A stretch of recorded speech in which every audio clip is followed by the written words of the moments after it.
Hey everyone, good morning, good afternoon, depending on where in the country you're joining us from today. And welcome to Pride at Work Canada's virtual ProPride. And this is actually the start of the entire 2023 ProPride event series. And today we're joined by an absolutely wonderful panel of leaders to discuss what are some of the nuances of actually leading with pride. What does that actually look like? So first, thank you all for joining us today. We know that this is a super busy, a super exciting time of year. So we really do appreciate you making the time, carving out the time to join us today for this exciting conversation. And there is a lot going on. We really hope that everybody is having a happy, most of all safe, but also affirming start to Pride season. It's also Indigenous History Month.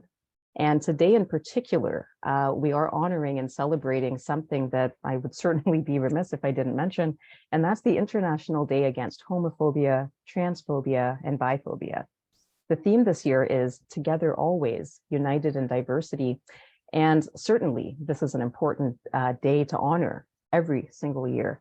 But I think we can all agree that this year it is particularly important, given the rise, of course, in violence, given the rise in really vitriolic, if I may say so, hatred, both in person, certainly online, against our queer communities across the world. And certainly in Canada, as progressive as we might like to think of ourselves, we're certainly not immune to that.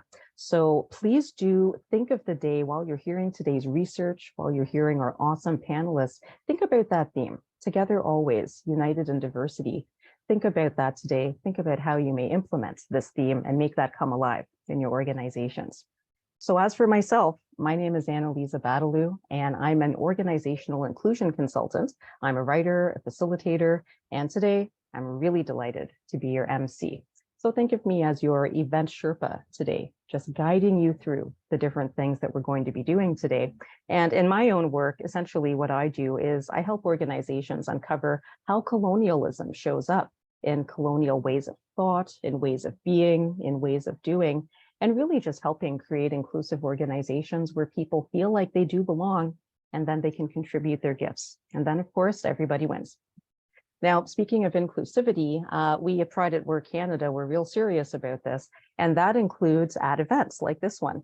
And of course, having inclusivity is great, but we also need to explain how to access these tools for you. So I'm going to take a little bit of time and do that. So first, regarding French interpretation, we do have it, English to French, thanks to One Extra for that one. And also many thanks to Audrey and Zhang, who are providing interpretation for us today. And thanks to Nicole for the technical support. Now, how might you access this French interpretation? Well, if you look on your Zoom control bar, there is a globe icon, that's the interpretation icon, and you can select French. Now, as to closed captioning, that's also a thing we have available both in English and French. Big thanks to 3Play Media for that one. And also thanks to Nicole and Vincent, who are providing live English and French captions today. And in terms of being able to access that or even hide or change the settings, again, if you go down to that Zoom control bar, if you look for the More button, that's the icon with 3 dots, and you select captions, you should be good to go. And also you can access the French captions via the stream link, stream text link that will be appearing in the chat momentarily. Now, before the chat is besieged by questions asking if this event is going to be recorded, the answer is yes, it will be recorded. Yes, the recording will be sent to you following the event, and that also includes the slides. So you don't have to worry about frantically looking up any links that you see us put into the slides today. And also this recording will very likely be on the Pride at Work Canada's YouTube channel. So no worries there, lots of opportunities in case you have to hop off early today, although we hope you'll join us for the whole event of an hour and a half. Now, this is a Zoom webinar as opposed to a Zoom meeting, so you will notice that for all you participants, cameras and microphones, they're automatically switched off. However, that does not mean we don't want you to engage with us. So one way to do that is with the chat function. So if you want to share anything with Pride at Work Canada staff, with your fellow attendees, please use that chat function. And again, on your Zoom control bar, that's the icon with 1 text bubble. Maybe you have some interesting experience that you've had related to something that you hear. Maybe there's a cool resource that you came across you'd like to share. Please use the chat for that. Now, later on today, after our panel discussion, we will have a Q&A. That's when we want you to switch to using the Q&A function. And again, on your Zoom control bar, the Q&A is the icon with 2 text bubbles instead of 1. And if any time throughout today you experience any technical difficulties, the Pride at Work Canada staff has got your back. Please feel free, again, use that chat. You can contact Connor, Luis, or Paulo. They're going to be available the entire time, so don't hesitate to reach out for any assistance or support. I'd also like to do a land acknowledgement. Pride at Work Canada, Fierté Canada, operates on unceded, stolen, and treatied traditional territories of hundreds of diverse Indigenous nations, which do include Two-Spirit and LGBTQIA+ Indigenous communities. And if you yourself are listening to this right now and you're not quite sure whose lands you're currently working and living on, there's a website for that. And that website is nativeland.ca. That's native-land.ca. Fantastic website. Pride at Work Canada's main office is based in Takaranto, also colonially called Toronto, which is covered by Treaty 13. That's signed with the Mississaugas of the New Credit, and of course the Williams Treaties, signed with multiple Mississaugas and Chippewa bands. These lands and waters are the traditional homes and territories of and cared for by the Anishinaabe, Wendat, Chippewa, Haudenosaunee, and the Mississaugas of the Credit First Nation. Now, there are over 70, that's 70, treaties signed between the Government of Canada and diverse Indigenous nations. And as a national organization, we're very committed to supporting and upholding these treaties. And in an act of reconciliation, we also endorse national Indigenous initiatives such as land and water sovereignty and protections, also Indigenous human rights issues. And we strongly endorse the United Nations Declarations of Rights for Indigenous Peoples, also known as UNDRIP, and strive to empower 2S LGBTQIA+ Indigenous people residing in what is colonially known as Canada. Now, if anybody here is not quite sure what we do at Pride at Work Canada, essentially, here it is. Through dialogue, education, and thought leadership, we empower employers to build workplaces that celebrate all employees. This, of course, is regardless of gender expression, gender identity, and sexual orientation. Essentially, we help create safer, more inclusive workplaces that realize the full potential of all employees and bring down those barriers to employment. That's exactly what we're doing today. And through our learning, networking, and community events happening across the country, just like today, we celebrate and connect the most inclusive of Canada's employers. So that being said, what's on tap for today? Well, we're here for about an hour and a half. So first, we're going to have some introductions and opening remarks. We're doing that now.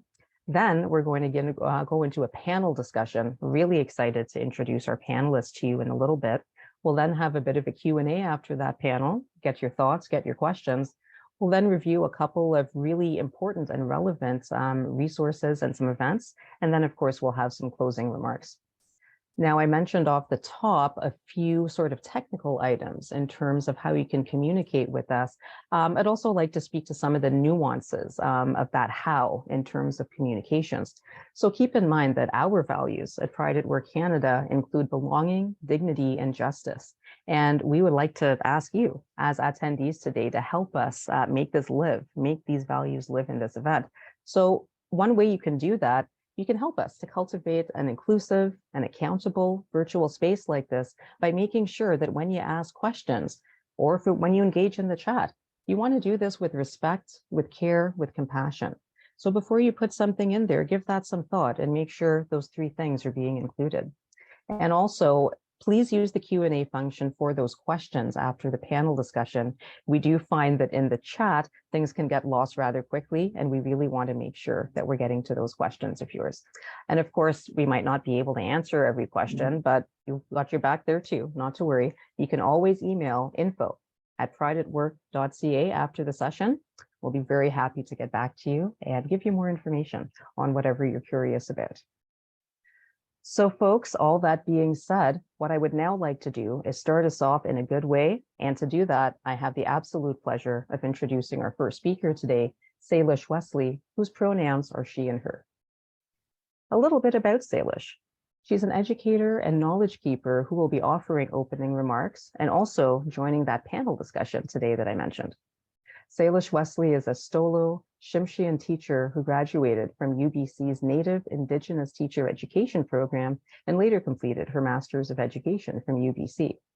Saylesh now works for the Chilliwack School District, and her passion as an educator lies within the fields of Indigenous and LGBTQ and Two-Spirit education. Saylesh, so many thanks for joining us today. And what I'm going to do now is turn off my mic and my video. It would be great to take the slide deck down. And Saylesh, I now invite you to start us off with an opening.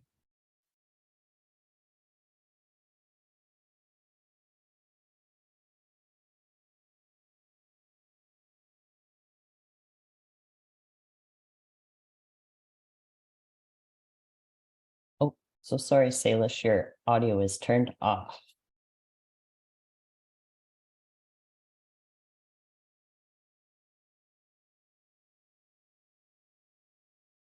No, we still can't hear you.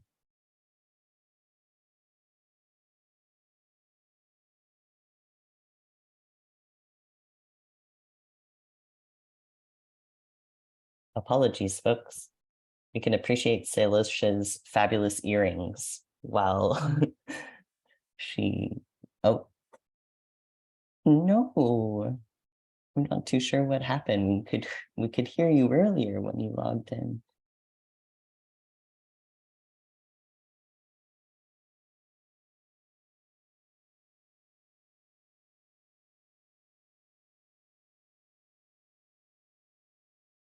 Yeah, Saylesh, I'm not too sure. Zoom just seems to be giving you a hard time. I apologize on Zoom's behalf. One possibility could be that you could log off and then try logging back in. Oh, wait, we can hear some muffling sounds. Can you try speaking now? Hello, can you hear me? Oh my goodness. So Zoom changed its mind. It's our friend again. So please, by all means, feel free to start us off, Saylesh. So sorry for that. And here I had the mute off and everything. Okay. Well, hello, beautiful people. I will start again in my own language. ACM tel siaya, palaktanat tel squi, talitzo qua skau kale casta kitsum kalem. A tel squalawel quels quitslala. What I just said to you was my name is Palaktanat. That is my traditional name.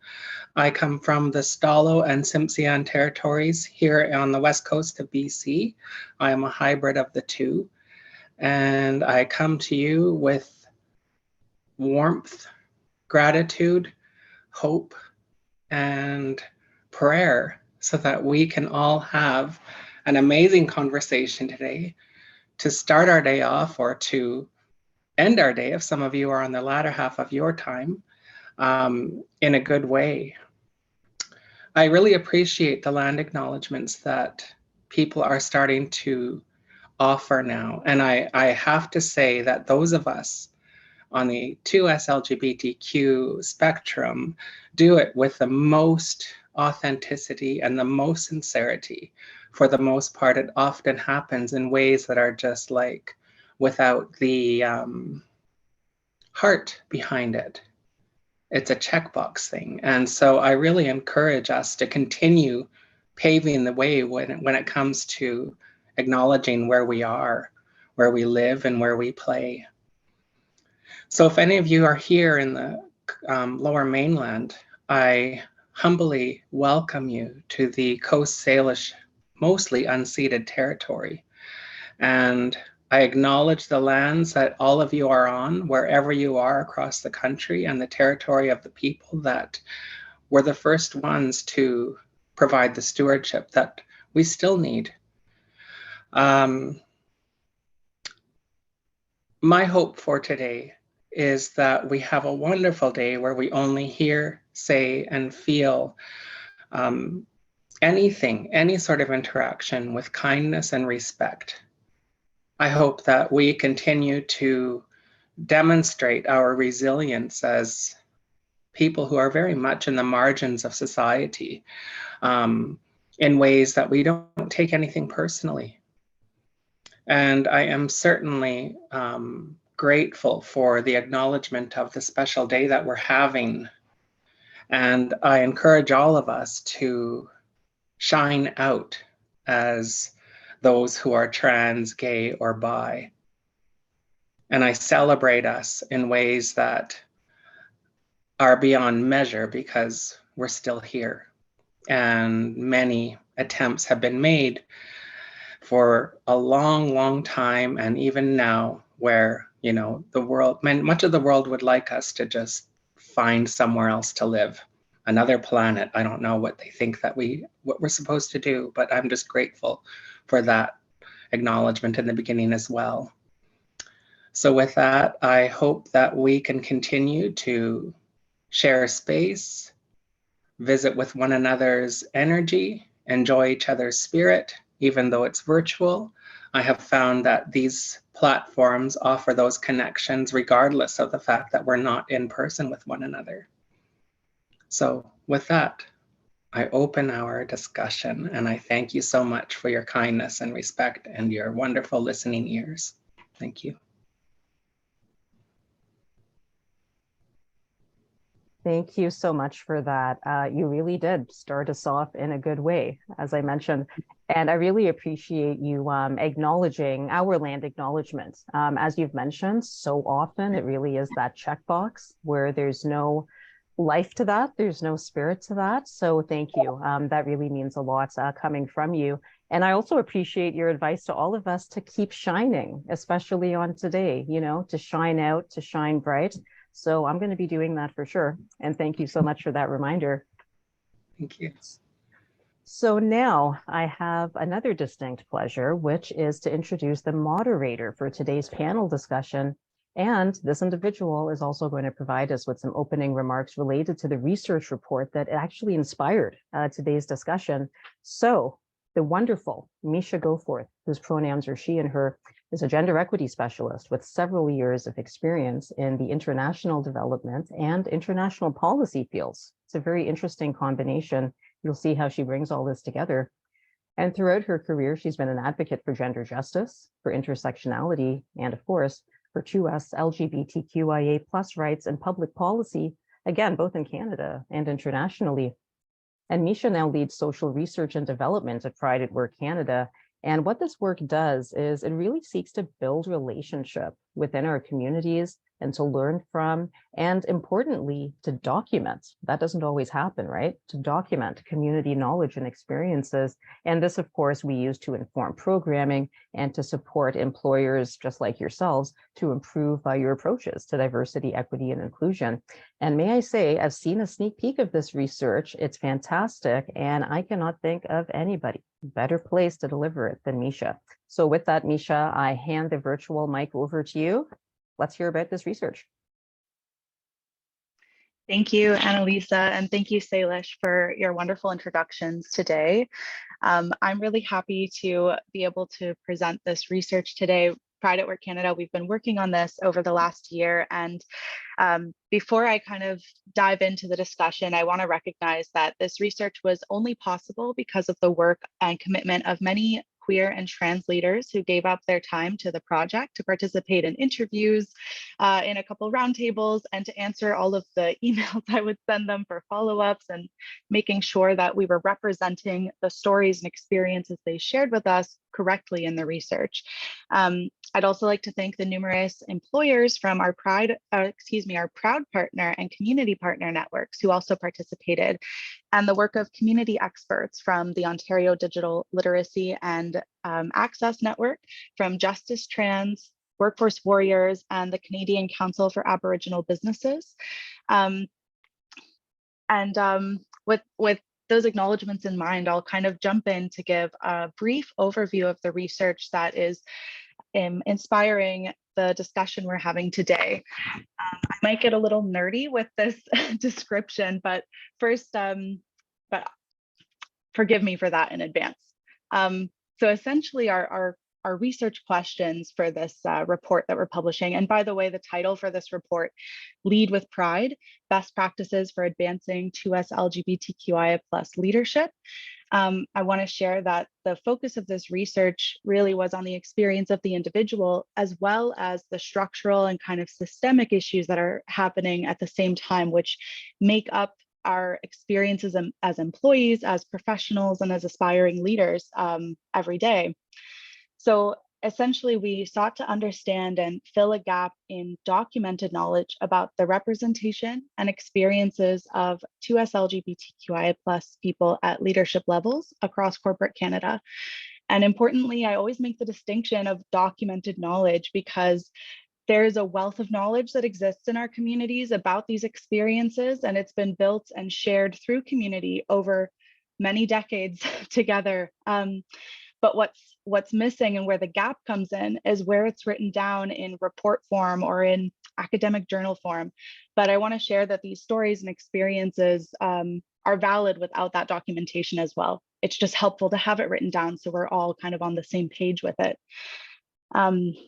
Essentially, this research looked to better understand the pathways that queer and trans people take to reach leadership positions, as well as the barriers and supports that exist on those paths, and what employers are doing to create and broaden those pathways. The research was mainly done through interviews, and we had participants, we had 23 participants who were senior and executive 2S LGBTQIA+ leaders, mostly from corporate sectors. So I do want to mention that leaders from the trade sectors were not represented in this study, but it's an interesting area for us to research in the future and really needs its own discussion. We also had 13 private, public, and nonprofit employer interviews. You'll be able to see more about the methodology when in the published report, but for now I want to share essentially our goal was to take a community-informed and intersectional approach to the research, and you'll see that throughout the findings and the recommendations. Just a second. I do also want to note that this is the first study in Canada to answer these questions, the first published study in Canada to answer these questions, and our approach was largely qualitative. So it took place over a year. We had a qualitative approach, and therefore there are some gaps that appear and some limitations.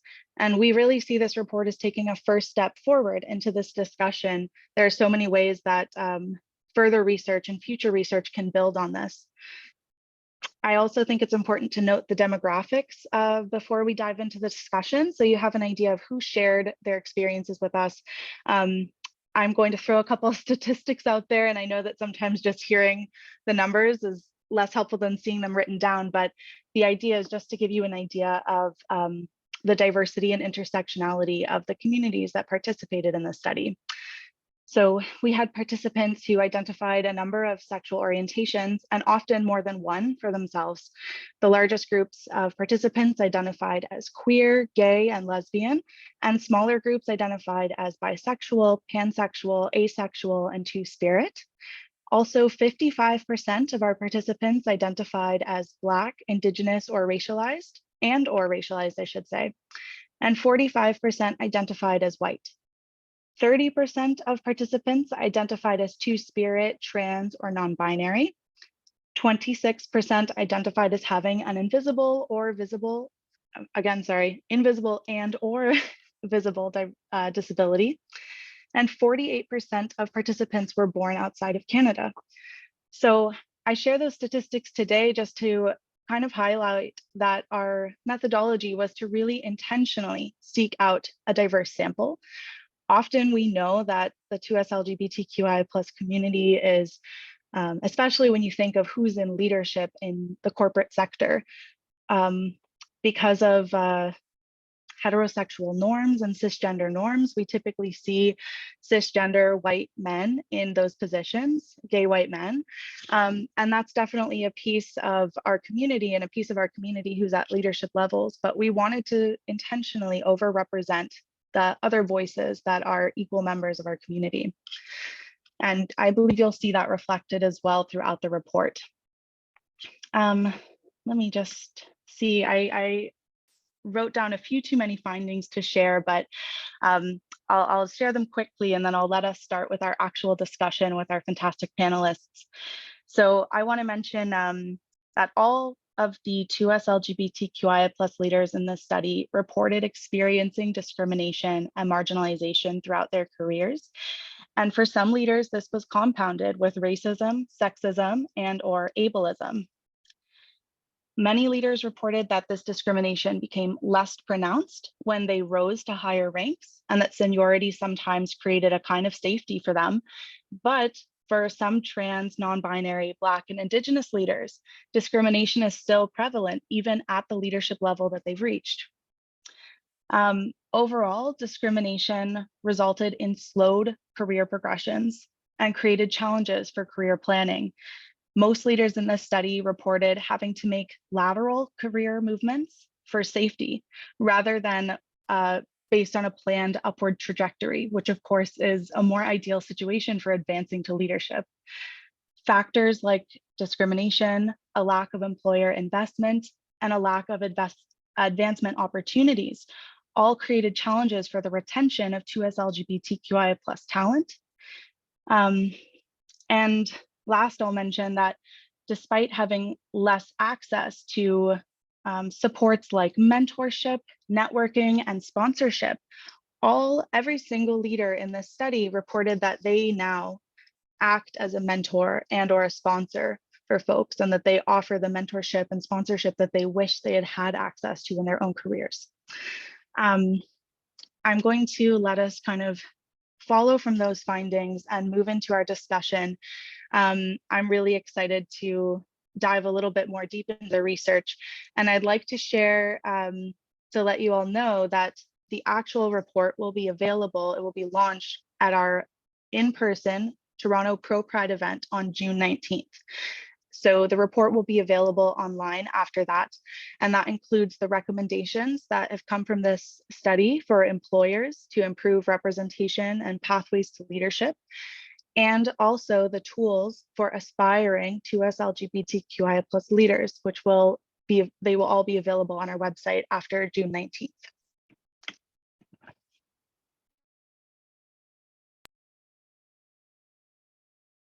Well, thank you so much, Misha, for introducing us, a soft launch, if you will, to this study that you've mentioned.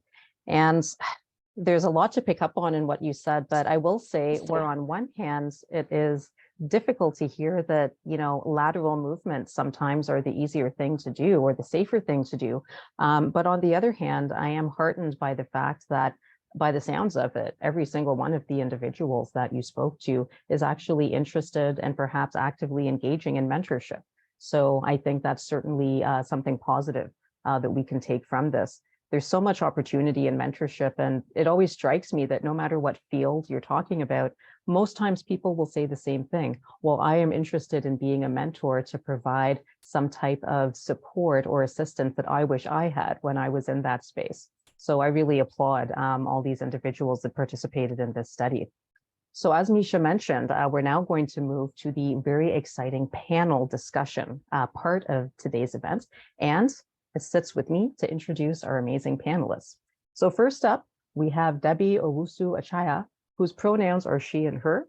And she is an award-winning Black feminist with over 8 years of local and international advocacy experience through feminist initiatives in the Ottawa-Gatineau region, but also through working at Oxfam Canada and working at Global Affairs Canada. Now, as many of you may know, she became the executive director of the Canadian Centre for Gender and Sexual Diversity in July 2020. And that organization, also known as the CCGSD, is a youth-focused organization that promotes diversity and gender identity, gender expression, also romantic and sexual orientation in all forms. They do this on a national level through services in areas like education and also in areas like advocacy. So Debbie, really happy to have you join us today. The second panelist I'd like to tell you about is Jack Saddleback, whose pronouns are he and him. And I'm going to start this with a few words that encompass who Jack really is as an equity champion. Captivating, raw, visionary, refined, bold, and fearless. Those are some amazing words, but there's more to this bio than that. Jack is also a proud Nehio or Cree, Two-Spirit, Indigiqueer, and transgender man, from the Samson Cree Nation of Meskwachis, Alberta. Jack is an international speaker and also current director of programs with Justice Trans. He works closely within the queer community and the Indigenous community to address reconciliation and, my favorite, decolonization work that incorporates an intersectional lens. And as the former co-interim executive director with Out Saskatoon and the board co-chair with Two Spirits in Motion, also the former president of the University of Saskatchewan Student Union, otherwise known as the USSU, Mr. Saddleback has a long history of community-based equity work. And it's important to note that he was the third Aboriginal person and the first transgender person to hold the role of USSU president, and also successfully introduced the mandate of Indigenous content in all degree programs at the University of Saskatchewan during his tenure. Jack is the recipient of numerous awards and featured on numerous entertainment programs. Just to mention a couple, Crave's One Queen, Five Queers, and also CBC's The Big Sex Talk. Jack brings numerous marginalized voices to the forefront through his bold, inspirational work. And a third panelist I'd like to introduce you to is Bradley Sensabaugh. His pronouns are he and him. And Bradley has a diverse career history spanning across several large technology, finance, and insurance companies, and has spent the last 9 years, coming close to a decade, dedicated to what we sometimes shorten as DEI, diversity, equity, and inclusion. He's a seasoned people leader and often leverages his process expertise and leadership skills to assist others in formulating plans to make their environments more welcoming and inclusive to trans and non-binary people. And this is in addition, speaking of mentorship, to the mentorship that he does within his community, and that's both personal and professional. As a trans-identified man, Brad certainly knows firsthand some of the challenges, the barriers, and the issues that gender-diverse people can confront in professional work environments, and believes deeply in the value of bringing differing viewpoints together to really create those bridges. That's what this is about, right? Creating those bridges across community and to achieve better outcomes. As I mentioned at the top, our other speaker, Saylesh Wesley, will be joining us on our panel as well. So now that you've heard some research from Misha, you've heard about our awesome panelists, I'm now going to pass the virtual mic back to you, Misha, and let's get into this panel discussion. Fantastic. So I'll share just a little bit about how this this discussion will go. I'm going to share a little bit about, share a little kind of quote or excerpt from the research, and then I'll pose a question and either ask all of the panelists to respond to it, or I'll direct it to an individual on the panel. So for the first question, a little bit from the research. Despite experiences of marginalization, many leaders described how their lived experiences as someone who is 2S LGBTQIA+, Black, Indigenous, racialized, or disabled allowed them to develop skills, knowledge, and understanding which contributed positively to their leadership styles and abilities. Leaders in this study reported developing empathy and emotional intelligence, self-awareness, adaptability, inclusiveness, resourcefulness, and many more skills. These contributed to leadership styles that are centered on relationship building, trust building, collaboration, community, and empowerment. And almost all leaders in this study directly reported that their identities and lived experiences ultimately made them better leaders in this way.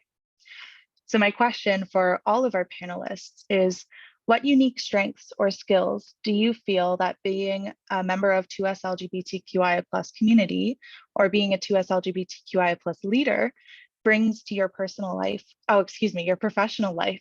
And how have you leveraged these strengths to achieve success in your careers?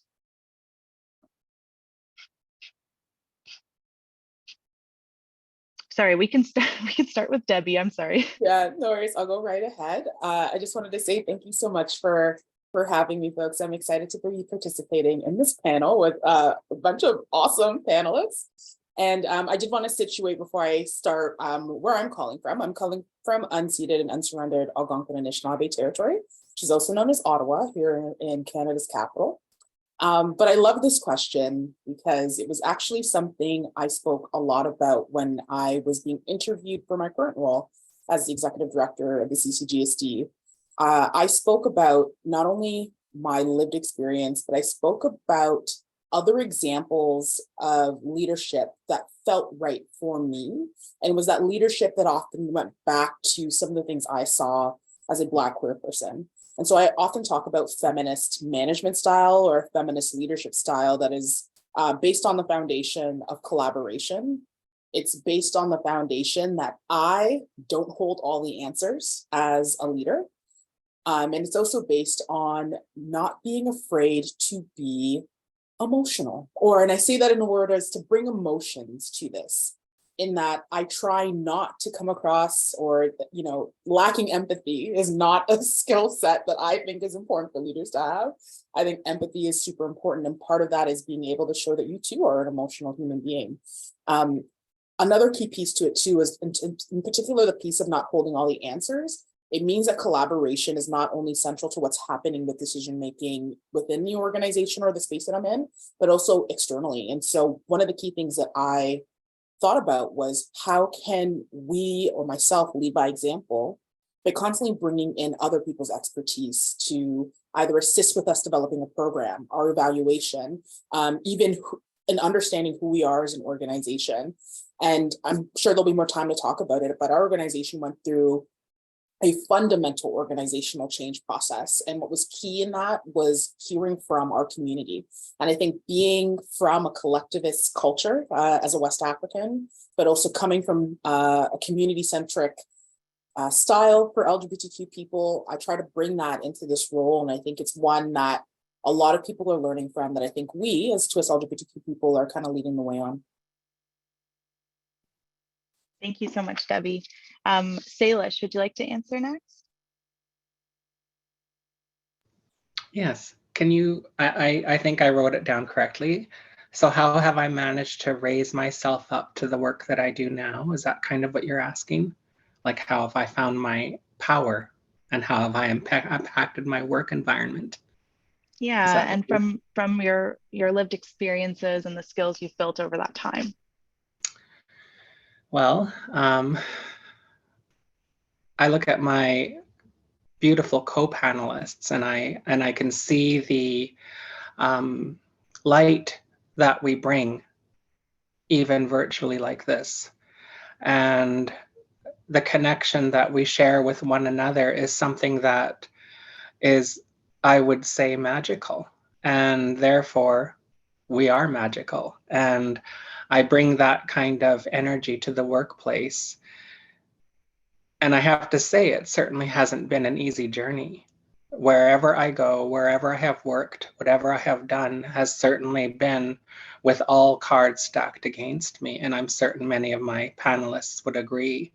And it's quite the rigorous, though spiritual journey to be a professional, which is kind of a loaded thing to say, because everybody else who is cisgender, heterosexual, or even has, is invisibly queer in whatever way, has the privilege of not having to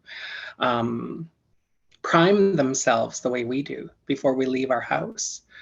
And it's this sort of superpower and super strength that we've had to exercise and show up with for ourselves in order to continue not just living like everybody else and sharing space and giving good things to the communities the way everybody else does, but to know that we have to do 3 or 4 times the amount of work each day psychologically just to show up. And I feel that it's been quite astounding to see my own resilience. And when I do that, when I'm able to reflect in a good way on what it is that I bring to the table and how I show up for myself at the table, I wonder about, what could I have done differently? What could I have said differently to help this environment that I work in become more inclusive and embracing of the fact that we're humans just like they are, and that we do have good things to say. It's sort of a act, I guess, at times. I pretend that I have privilege. And I ask myself, what would it look like if I had white privilege? What if I were a white woman? In fact, what if I were a white man? What privilege how would I sound when I talk? How would I sound when I enter a room? And what would the affect be if I wield some of those pretenses? I just feel that I need to use those tools at times, but at the end of the day, I find myself not needing them because I bring enough as it is. And being two-spirit, trans, and Indigenous, I live in quite the little dangerous intersection there. And so, there's, I just know that there is something super powered about us, and we need to remember that. All of you need to remember that. And it isn't more work for us because we are superpowered. There's that equity talking, right? So I hope that answers some of what you're asking. We'll continue the dialogue as needed. Thank you. Absolutely. Thank you, Saylesh. I think that's so important. And there's really a clear connection, between this self being brought into community leadership, into corporate leadership. Leadership has to be relationship. It has to be inspirational. It has to be from this place of authenticity. So thanks so much for outlining and sharing that with us. Brad, would you like to share? Yeah, thank you, Misha. And thank you for, first of all, including me and for bringing this important research to us. And thank you also to my fellow panelists. Debbie and Saylesh, your remarks so far, I would agree with. Empathy is a really critical skill that I think many of us have either built or honed or continue to relearn in our existence. As a trans man, I feel like I bring a unique perspective to the workplace, particularly when I'm out, which coming out is something that I have to do over and over again. But when I do that, my very existence, I think, really challenges people's understandings of language when we talk about men and women at work, and particularly when we talk about gender equity at work. I think I can bring a unique perspective to that dialogue. Having experienced microaggressions, discrimination, I have profound empathy for others who are experiencing those acts, particularly in the workplace. And because I've worked in diversity, as you mentioned, almost 10 years now, I think there's a bit of a universal sentiment out there for many of us wondering, how do I fit in to this diversity discussion? I think that we need to address that sentiment, and I have almost a unique understanding of that sentiment in a way. Many of us likely in the panel in this room have heard a sentiment, I don't care if you're gay, or I don't care if you're trans, I don't care if you're XYZ, just what does it have to do with work? And for me to be authentic, it has everything to do with who I am.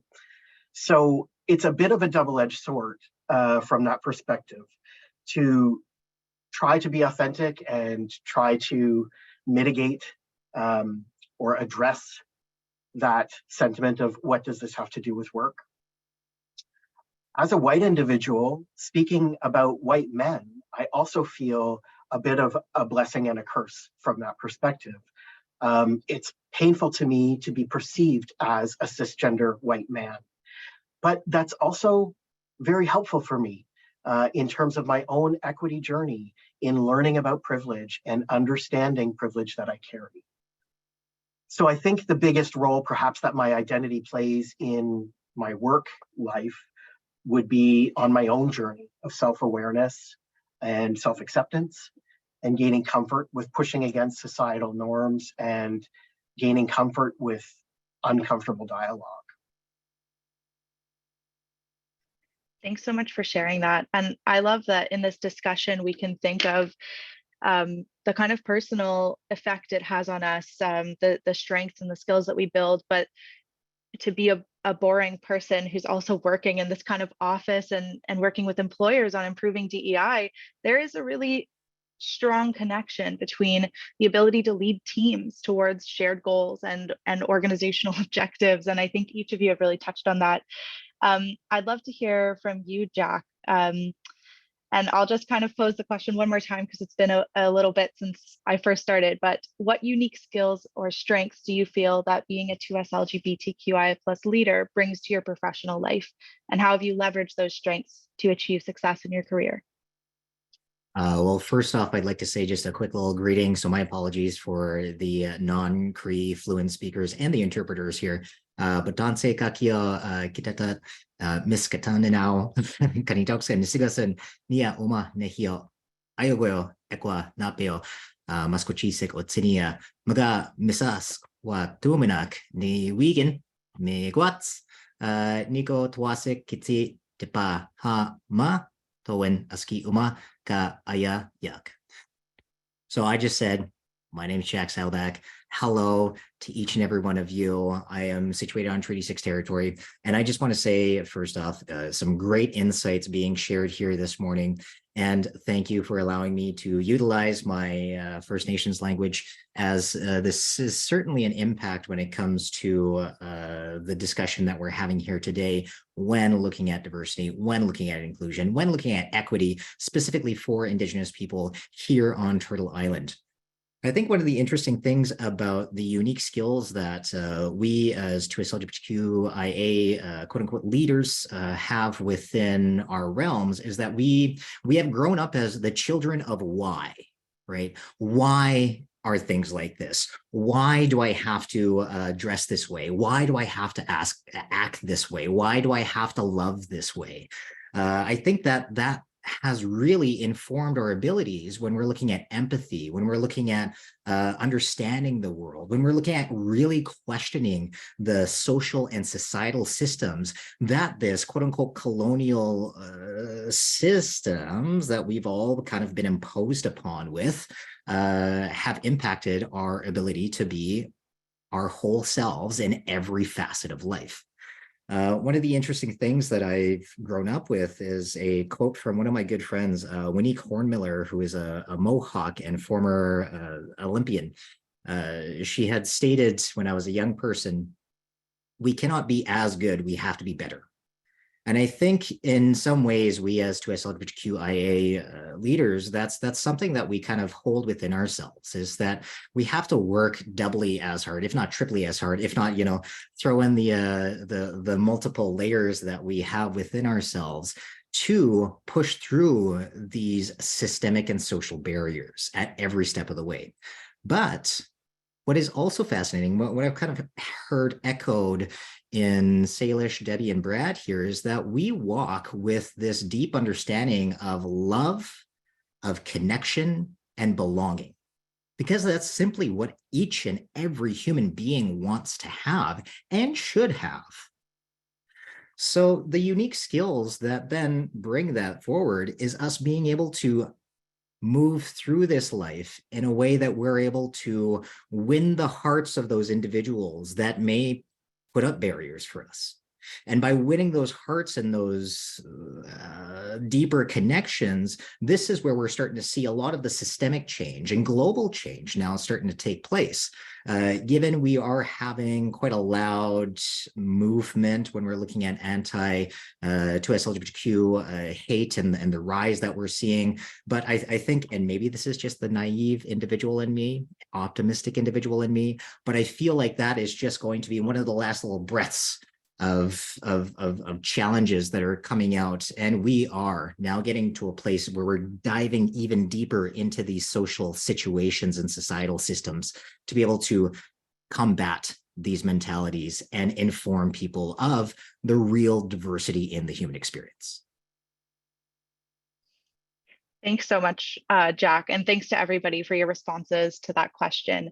My next question is actually going to be directed at Debbie, and I'm going to try and be as brief as I can because I love talking and I love responding to each of your insights, but I'll be sure to keep my own statements brief.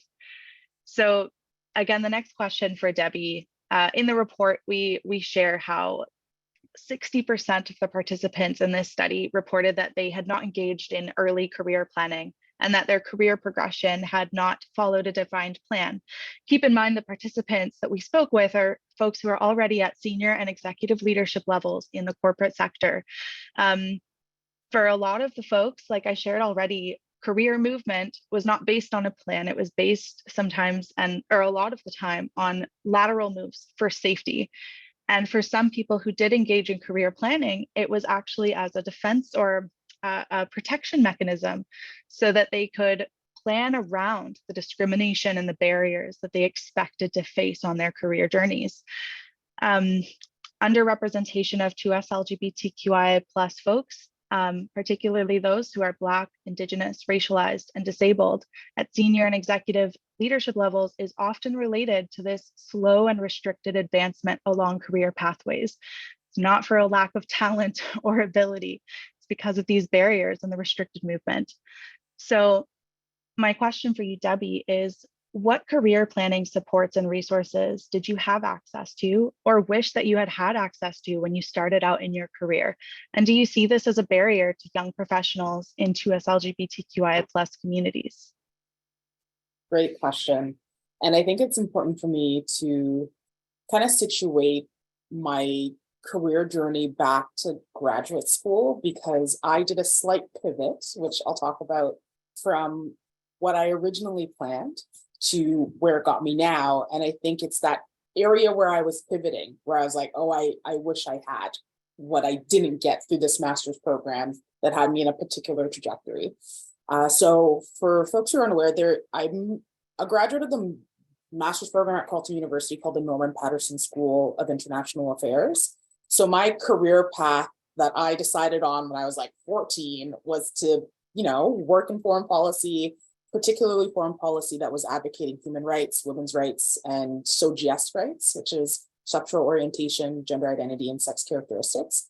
And I was fortunate enough to get access to or get acceptance to a program that was a professional program where many of the resources to help career planning were available. That was, one of the reasons why this program is super competitive. You went for the name and you went for access to these resources that would enable you to advance in a career in foreign affairs. So essentially they trained us to be diplomats and they gave us the tools to do so. So that included, technical training on how to write a briefing note. That included networking opportunities, including creating business cards for us and opportunities to speak to other experts in the field.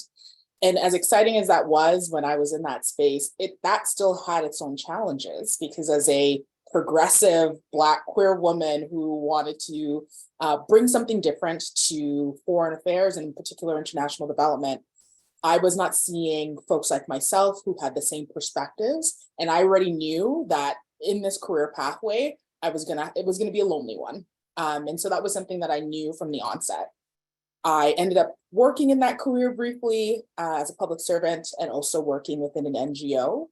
But then I pivoted when this leadership opportunity came in and it required external pushing for folks to be like, yeah, you should probably take this role on. And I did so at a whim. And even before I did it, I was just like, oh, I'm 28 years old. The person that's probably going to get this role is probably someone we usually see in the nonprofit space. It's going to be a cisgender, like probably heterosexual white woman, despite the fact that this is a queer org. Because, oftentimes I haven't seen a lot of Black women in leadership roles like this, especially in the queer sector. And before even preparing for my interview, I was just like, I'm going to do what queers usually do. I'm going to shake the community tree and see if there's someone who's been in this space before who might be able to give me some insight to at least prepare myself as best as possible. And that became part of my DIY toolkit for kind of career planning and resource collection. And I think that's often something many young leaders who are queer and trans end up having to do, because I didn't go to school to become an executive director. The nonprofit sector was very unique. I've been a recipient of services of nonprofits, but never worked in that field. And from what I have heard, especially for Black women, I've heard it being a hostile space that often pushes Black women out. And this was happening, when I was making this pivot at the height of the protests we were seeing in response to the murder of George Floyd. And so what I was also seeing was nonprofits or organizations, both, in the nonprofit sector, but also corporate, making some actions in terms of trying to probably performatively put Black leadership in as a response to maybe some of the things that they haven't done addressing anti-Black racism. And so I went and I tried to get as many resources as possible. And part of that DIY toolkit was reading everything I could from blog posts that Black women leaders and queer leaders have written, going into Facebook groups for nonprofit spaces. If you are in the nonprofit sector, you probably are in a nonprofit happy hour Facebook group to kind of teach you the things that you don't necessarily get access to elsewhere. And even then, I still felt like the information that I got didn't fully prepare me for what I was taking on, which was, an organization that had so much change that it needed to go through. I was, trying to learn as I go. And I recognized that I was able to bring many of the skills I learned going through my master's degree and going through that kind of formal training, as well as some of the things I learned working in the public service in an NGO, but I was then adapting it to this very unique position that I was in. And when it comes to barriers for other young cis LGBTQ people, not everyone is going to go do a master's degree, let alone even enter the post-secondary, any post-secondary institution. And I think it's fair to name that from a class perspective. I'm the child of two immigrants from Ghana, and part of their journey to Canada was this image of what they felt was going to happen and what they were going to have their children access. And that just happened to be the path that I was able to go through. And it wasn't easy. I'm still paying off student loans. I'm still, I had to deal with not only working as a post-secondary student, including as a master's student, but I was a varsity athlete. And I was also trying to be a community leader as much as possible, because those things matter to me. And that isn't accessible to everyone, including some of the most marginalized people in our communities. And then on top of that, access to resources sometimes ends up being, who do you know and can they give you a book about it? And unless you're tapped into those networks, already knowing people who are in these positions and having those possibility models already set for you, it becomes very challenging. And so now that I'm in this leadership role, and I'm really happy that the research that you did spoke to this, that people are now taking on those mentorship roles to help future generations of leaders, absolutely, I am doing that. Anytime I know I have a friend who's even considering working within the 2S LGBTQ sector in particular, and even further a leadership role, I have a list of documents they need to read, links to free things. I have book suggestions for them to take a look at, as well as what I like to call some of the elders in our community who've been in the sector long enough who are willing to be a listening ear. And I'm thankful, especially for Black queer women who've been doing this work for over 30 years, who came to me. I didn't even know who they were. They came to me to say, whatever you need, we're here. Send me a text. Oh, you're dealing with something? Let us know, we have your back. And I want to be in a position where I can play that role for future queer Black leaders, knowing that the barriers against us are so big and significant. And so it's a little bit about my journey. It's a little bit about some of the barriers that face people. But I think as leaders who are doing this work now, we're in the best position to set people up for success by just trying our best to make these resources accessible, but also working with organizations like yours, Pride at Work, to formalize them so that folks can also access them in different ways. Thanks so much, Debbie. And I think you've hit on something really important that actually is included in the report too, is that very few of the leaders, the 23 leaders who participated in this study, had ever had a mentor that shared identity factors with them. And that's a different kind of mentorship. Okay, I won't go into it, but look for that part in the report. I was about to quote like 7 pages. I'm going to move on. My next question is actually for Jack. So from the report, we share that most trans and non-binary leaders and queer, Black, and Indigenous leaders in this study reported that they had to do more work to advance their careers and were not offered the same opportunities that their cisgender and white peers were. A lot of leaders in this study had disclosed all the aspects of their identities in the workplace, keeping in mind that we're speaking with senior and executive leaders who are well established in their organizations. So many had disclosed all aspects of their identity, but leaders with multiple marginalized identities, so those who were trans, non-binary, Black, Indigenous, racialized, disabled, and queer, shared that since they could not conceal visible aspects of their identity, they sometimes chose to not disclose the invisible aspects. And again, that links to intersectionality. It links to the compounding discrimination that folks have faced in their careers. So my question for you, Jack, is from your professional experience and your work with Justice Trans, what is one way that employers can increase workplace safety and protection for two-spirit, queer, and trans employees with multiple marginalized identities? For example, so that repercussions and career costs are not associated with disclosure if one chooses to disclose. Certainly, this is a multifaceted question, and I'm a little sad that I can only give or have been asked to only give one example, as certainly it is intersectional, it is impactful, it's complex.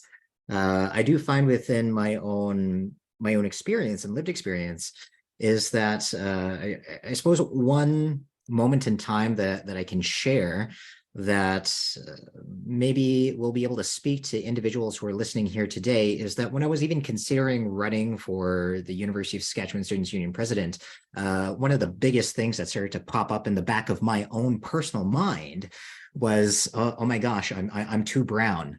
I'm too trans. I'm too gay. Like folks will not choose me because of these three things. I think that within itself was one of the internal barriers, but I think it is also a reflection of what we're taught or told or imposed upon when it comes to the external aspects of society and what we give value to whose identity, what identities.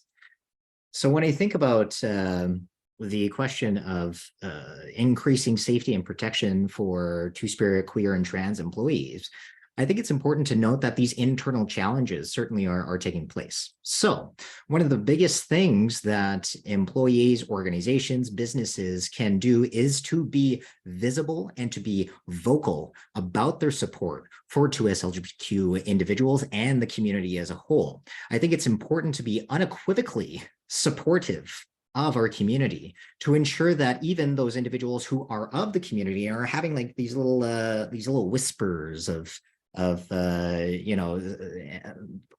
self-esteem aspects are able to be pushed aside because they know that their business, their employer, is stepping up with them, for them at every step of the way. So in some ways that this can be done is, Debbie hit it right on the nail there, is to create mentorship opportunities. Now, the challenge, I think, within this aspect of mentorship opportunities within the workplace is to understand that some people's identities are not necessarily going to be matched well with individuals who are in the workplace. So looking at external mentorship opportunities, I think the Ashante Network is creating some great mentorship opportunities for 2S LGBTQ individuals who are looking to find out how to be in a professional environment. So that's one way for employers, is to look externally to be able to pair individuals with similar identities, but also internally, potentially pairing individuals with potential career path mentors, that being senior executives, that being, folks in X, Y, or Z sort of spaces. But another way that employers can be able to create safety and protection for folks who are two-spirit, trans, and non-binary or gender non-conforming specifically, is to start looking at their own policies. And the Justice Trans Access to Justice National Report, which will be coming out pretty soon here, we're just finishing up our French version, French translation of the report, is that all across Canada, when it came to employment law issues for two-spirit, transgender, non-binary, and gender non-conforming folks, is that employment law actually came down to 33% had experienced some type of aspect of employment law challenges. Now, yes, that's 33%, but that's only 33% of people reporting or even looking to employment law to be able to address these issues. The biggest that we have seen in our report for legal issues is 2STN-BGN, specific harassment and discrimination. So this can certainly live within the workplace, but it can also live within employee interactions. So this is where I'm going to pull it up right here. Employee interactions, when employers are looking to be able to create safety, is to have specific policies that speak to the internal workings of the organization and give specific examples, because not every person who is of the 2ST and BGN community knows that, oh my gosh, I can't believe that this person who's been misgendering me, quote unquote, accidentally, but in actuality has been kind of little bit transphobic in the underground aspect, that is a form of discrimination, and that can then be brought forward to HR if this individual for X amount of years has known that they've been using the wrong gender or has been slipping up on their proper gendering of an individual. I think specific forms of interactions laid out in policy will help to be able to alleviate any sort of nuances or gray areas for employers and employees. And second to that, when it comes to policies, is to actually then start to look at healthcare and health insurance and types of leaves. So for employers, when looking at safety and protection, is to really spell it out within healthcare plans that there could be coverage for trans-specific surgeries. There could be coverage for hormone related items. There could be coverage for, mental health leave if a person is at the receiving end of very transphobic interactions. I think it's important that employers and organizations and businesses really take a progressive stance in recognizing that these external pressures on employees who are of the trans community really does affect our ability to bring our whole selves to, quote unquote, the market. And we are losing out on a lot of, I'm going to talk to my financial partners here, a lot of money when it comes to having safety, having belonging, and having employees who are able to bring their best selves forward. So I know you only asked for one thing, Misha, but I gave you a couple. So I'm just going to put a pause on it right there. I really appreciate that, Jack. Thanks so much for your insights. My next question is for Brad, and I'm not going to actually quote the report this time because this question is around mentorship, which we've already been circling around, and I've seen a couple of questions in the chat related to that. So Brad, I'm going to jump right in for my question for you, which is, how can companies and organizations do a better job of creating opportunities for mentorship and sponsorship for queer and trans individuals? And what specific changes do you think need to be made to support those efforts? Thanks, Misha. That's a great question. And thanks, Jack, for your comments, because I think they are sort of tightly coupled into this question. First and foremost, in my opinion, I think it's important for organizations to define really clearly what they mean between mentorship and sponsorship, and to be really succinct about that. In my opinion, sponsorship is really about backroom conversations or a resume handed from me to you and some of the influence and hierarchy that might come along with that. And in a sense, I think sponsorship is almost like positive bias in action, and perhaps how we got here in a lot of ways. Can I interrupt you, Brad? And just, can you share really briefly what you mean by sponsorship? Even I should have given that introduction, but I'm going to put it on you instead. Sure. Well, when I think about sponsorship, I think about advocating for someone and giving access to my network to someone as a leader, or access to wherever that individual is trying to get to if I have that access. So providing access. versus mentorship, which I think is more of a coaching and support role. But often the reason I think it's important to define them is because I think sometimes they can be blurred, in that I believe many of us might believe that we are sponsors to individuals and then may move into a mentorship mode if that individual is not like us, in that we may find ourselves coaching that individual to be more like us, instead of advocating for that individual in their totality. And so I think sponsorship is a really important relationship, in that it helps illumine, for me as a sponsor, or for the individual as a sponsor, where are some of those biases that I hold? I can see that very clearly when I start to coach someone who's not like me to become more like me. And that's a great opportunity for me to pause and examine some of those biases and take a learning away. So I think it's important for organizations to define what are their objectives of sponsorship or mentorship, and are they distinct, and have they defined how people will participate in those programs and what the outcomes of those programs are intended to be. Reading the report, I certainly wasn't surprised to hear that many from the 2S LGBTQ plus community, Black, Indigenous and or racialized employees aren't having access to that, because we're not in those circles to begin with. So we don't have necessarily our community around the table saying, here's the resume of Brad, you're going to love them, they're just like me.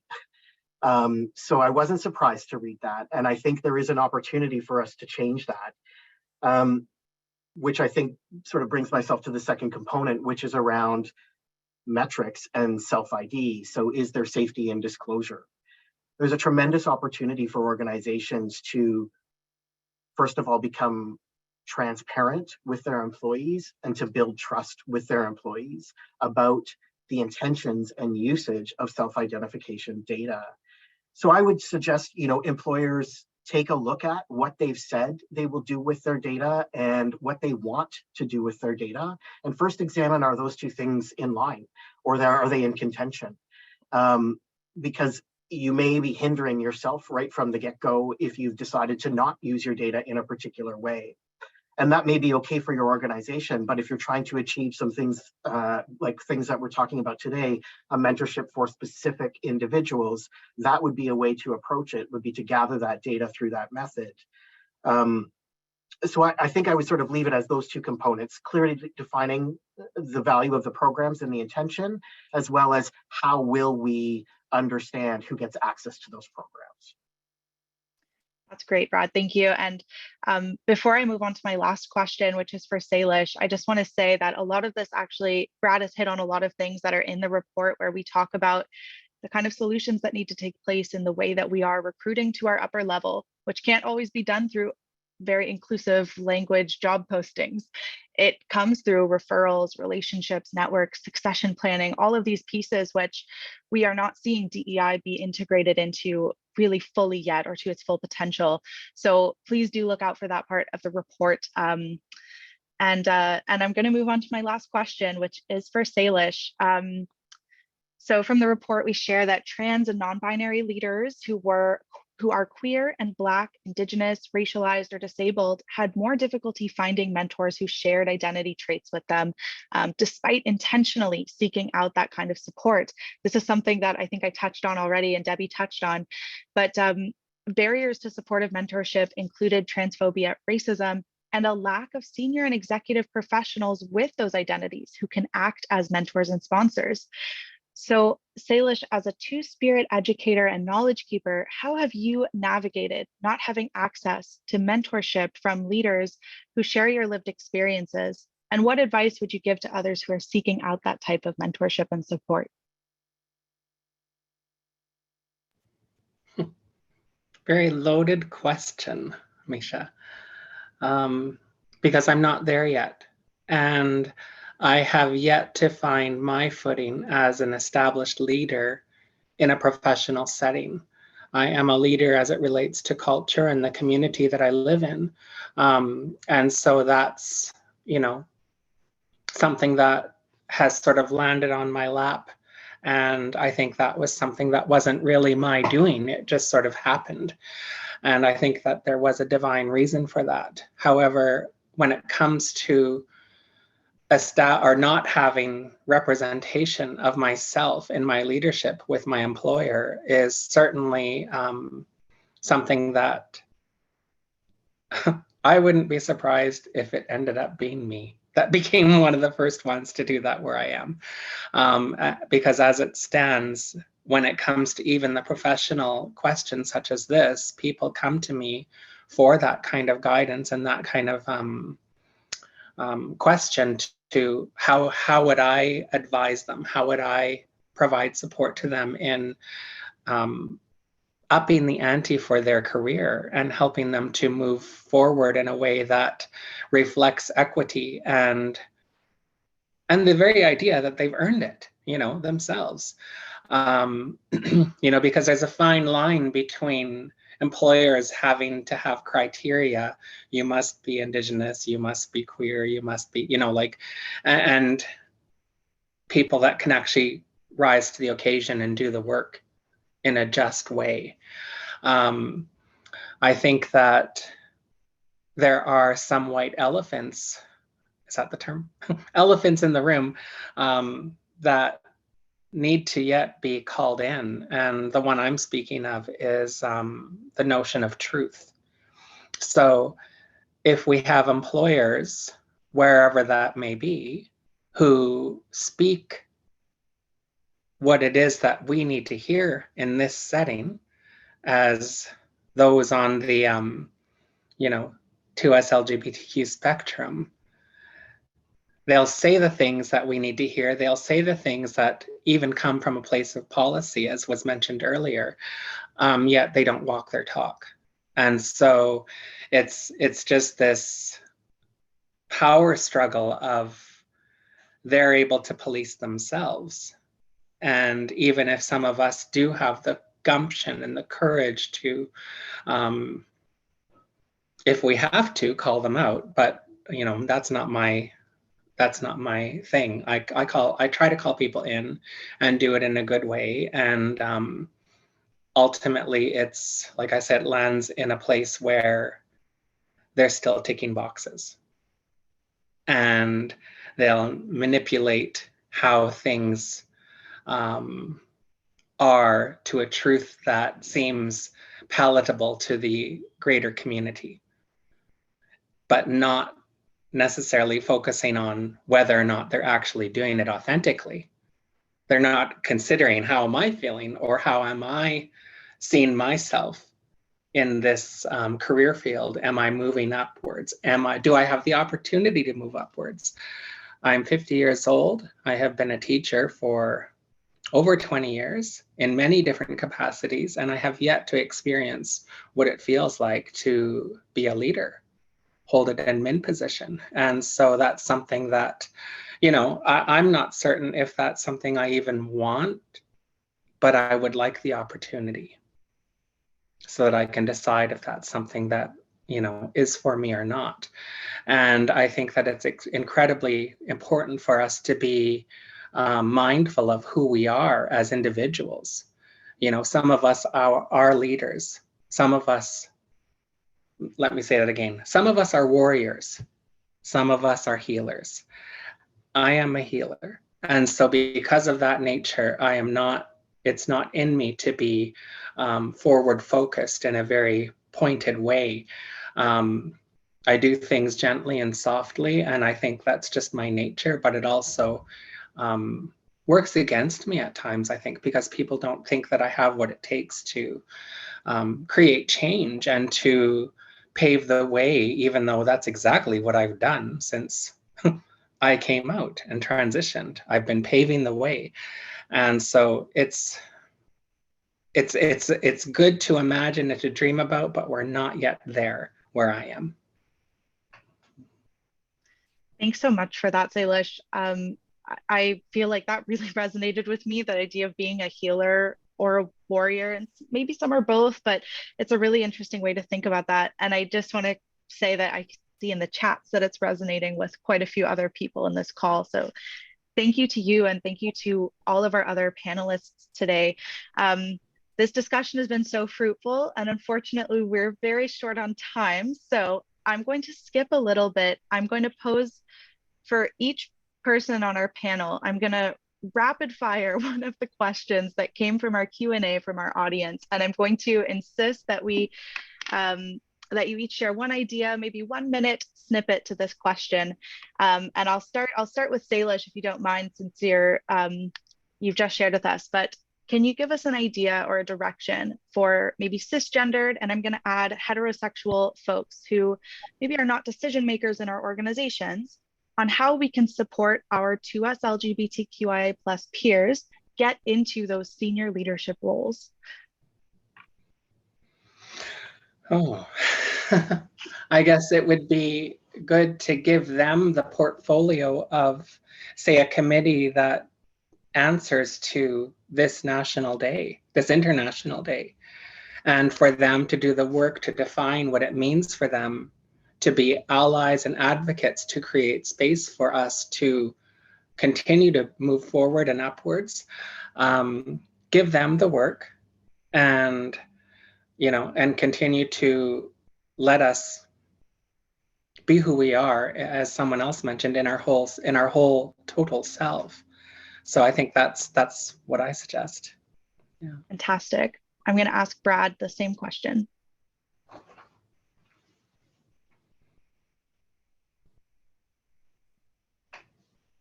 Brad? Oh, I don't think we can hear you. That's okay. Let me quickly move to Debbie. If you're ready, and maybe we can try coming back to Brad. Absolutely. And I apologize for any background noise. What I wanted to say was that, and it's closely related to what Saylesh mentioned around, kind of creating portfolios for folks. But I would go as far as saying, for those who are looking to be allies or accomplices to us LGBT folks who are looking for these leadership roles, is just to consider what trust you've built with those employees, for them to feel comfortable enough to kind of share with you what their leadership goals are. And then to have that dialogue with them to co-create kind of like that plan where those portfolio opportunities are the things that you're keeping top of mind, and then letting them know that they can possibly take a lead on. To really think about the trust building exercise that's required for those conversations to be easier, and then for you to kind of create that lesson or that leadership plan with them. And then also going as far as, keeping top of mind what those opportunities are and sharing that with them. Fantastic. Brad, are you ready? Thanks, Misha. Can you hear me now? Yes. Great. Sorry. I think, my sentiment would be to keep the context in mind in terms of the growth that the individual's trying to have. Is the individual accessing mentorship from someone like them or unlike them? So what I mean by that is when we're talking about sharing demographics, I see in the chat the concept of cross mentorship or reverse mentorship, I think it's called. There is a lot of value of that, but there's also an ask of the individual that may not be clear at the beginning. So if we're saying, in a reverse mentorship relationship, I as a queer individual have something to offer up to the individual who will be mentoring me, is it clear to me going into that relationship that there's going to be an ask of me to educate up as well? And is that effort being acknowledged and rewarded, or at the very least acknowledged and by both parties, I would say. Thank you so much, Brad. I'm going to pass it to Jack. We have 1 minute left.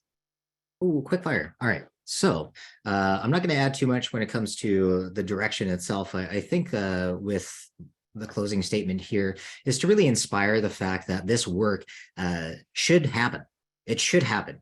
We are at a point in time where it is vital, it is imperative that we speak up and we speak out. So when I'm looking at cisgender heterosexual allies or cisgender queer allies, speak up, speak out. Have, as we say in Korea, I'm going to put it in the chat right here, we say, so, okay, Sogi te he win. Sogi te he win. So this is the act of being brave or having a strong heart. Recognize that solidarity is one of the utmost important things that we can do when pushing for inclusion, when pushing for equity. So direction itself, I think in this moment in time, is to let you know that this fight is needing to happen. That we as individuals, and I'm speaking for myself as a Cree, two-spirit, transgender, gay man, I do not have the privilege to hide anything about myself. I do not have the privilege to chameleon my way into an identity that will give me any sort of screen when it comes to moving about in an easier way in society. It is important that we have individuals in those positions of power, in those spaces of perceived privilege, to be able to speak up and speak out when it comes to the discrimination aspects that are happening systemically and socially. Because right now we have to ask ourselves, as a larger 2S LGBTQ community and as a global society, how are we being good ancestors to the ones that are right now and the ones that are yet to be born? Because we have so many young 2S LGBTQ individuals that are growing up in a society right now that's telling them that it is scary out there, that things are happening, that violence is rising. We need to be able to combat this and recognize that we are now, as a global society, going to move in a position in a world that is going to be loving, that is going to impart equitable actions, that is going to create an accessible society where everyone can thrive, and is grounding itself in what we as Cree individuals understand as Sagahito Muskegi, which is love medicine. That love medicine for all individuals to be themselves, to love who they love, and to thrive. Not just live, but thrive. So I'm going to leave it right there. That's fantastic. And that's such a great quote to end this discussion off on, that we need to not just live or not just survive, but to thrive. Thank you so much to all of our panelists. I'm going to pass this back to Annalisa, who can help us close the session out. Thanks so much, Misha. And Misha, I'm going to take a page from your book and, due to time, not respond to all of the amazing points that were brought up during that panel discussion, of which there were many. Before I pass it to Saylesh to offer her closing remarks, I do want to take a moment and share tons of gratitude to many, many people on behalf of our whole team here. First, our panelists. Couldn't have done this without you. Thank you so much, not only for accepting our invitation to join us, but for really bringing it. You folks brought the authenticity, the honesty, the vulnerability, and really shared valuable perspectives that I found quite thought-provoking. And I think all of us are taking away some really key points that you shared today. Big thank you, of course, to you, Misha, our moderator extraordinaire, sharing the research and just bringing this panel discussion together so well. Of course, the entire Pride at Work Canada team. There's some people that you're seeing here, but there's many people that have worked either today or leading up to today behind the scenes. So thank you to all of them. And of course, our captioners and interpreters. That's some hard work captioning all of these conversations, so we appreciate that. And attendees, of course, huge thanks to you. You carved out the time to be here today. You too have brought your own listening and your authenticity, and you've really engaged with us in this important conversation. So we thank you for that. I'm going to come back in a bit with a couple of really brief closing remarks of a more logistical nature. But Saylesh, I now turn it over to you to offer your closing remarks to us. ACM Telsiaya. Again, thank you all so much for this space that we've shared today. Thank you for the feast that we've had with our beautiful minds and our hearts and our souls. I hope that we all come to a closing for our day where we feel whole, where we feel well fed and reflective. I am especially grateful to all of the participants who attended. I wish I could see all of them or know who is there if I know anyone. And more so, I hope that some of these participants were those that actually need this kind of education. Often we're well attended by those who are the choir, you know, and we don't need to preach at them. And so that's my wish for us, is that even if it was just one person that attended that really needs to hear this, who is going to be a powerful ally and agent of change, so that tomorrow brings more light, not shadows, and that we can continue creating a beautiful world, as mentioned earlier, for our predecessors, or our descendants, sorry. And I know that we are all good people, just doing what we can to make this world more kind and more loving. And I wish us all kindness and love. So thank you so much. Have a blessed day, have a blessed evening, and may you all have a delicious sleep tonight. Thank you so much. I appreciate the invitation for a delicious sleep. And I also appreciate you framing this as good food. That's what I feel like these events are too, is like food for the soul. You just feel very nourished afterwards. We certainly hope you all feel this way. So just to wrap things up quickly, you are going to receive the recording to this event. You are going to receive all the slides. Real quickly, let's run through some of these resources and upcoming events. And thanks, Connor, for putting up that slide. So we do have some immediate resources. This is stuff that, you know, we're talking about broader inclusion issues, but when it's 2 o'clock in the morning and you're having these feelings and you really need somebody and nothing's open, this is where you need to go. And these are very, very valuable resources. So please take a hold of those ones.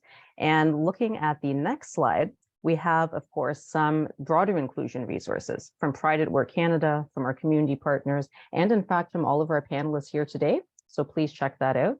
And moving on to the next slide, what we will see is some specifically, this makes me very happy, some specifically Two-Spirit and Indigiqueer resources. I spent so many years arguing with people about why the 2S needs to be in the acronym and right at the front.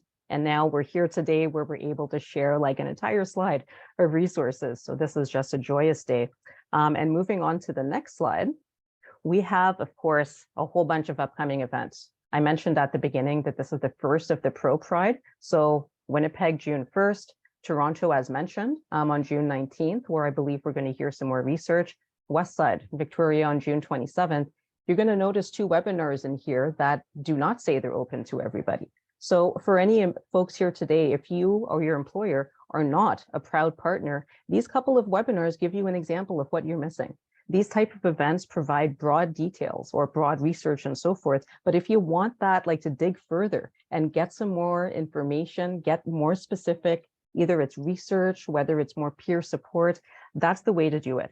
So please do consider coming out for that and really just joining and becoming one of our proud partners. Now, all that being said, I do think there's another slide coming up, and this is our contact info with an event survey. So please make sure to fill this out. But further to that, there is via the QR code here, there's an opportunity when you share your feedback to win a chance, or rather a chance to win one of 4 gift cards of $25. And finally, just to close off today, at the beginning of this event, I did mention that what today is, the International Day of Homophobia, Transphobia, and Biphobia. I also mentioned the theme, Together Always, United in Diversity. So I would like to reframe my challenge to you. Think about everything that you've heard today, what you heard from Misha and the research, what you heard from all of our panelists, and think about how you can really make this theme, Together Always, United in Diversity, come alive in your organization.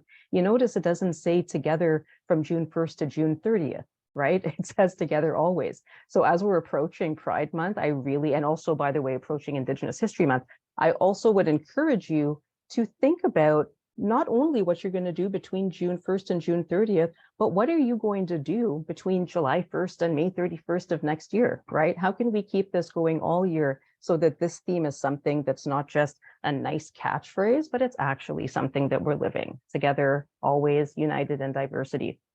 That's it for me. I'm going to leave it there.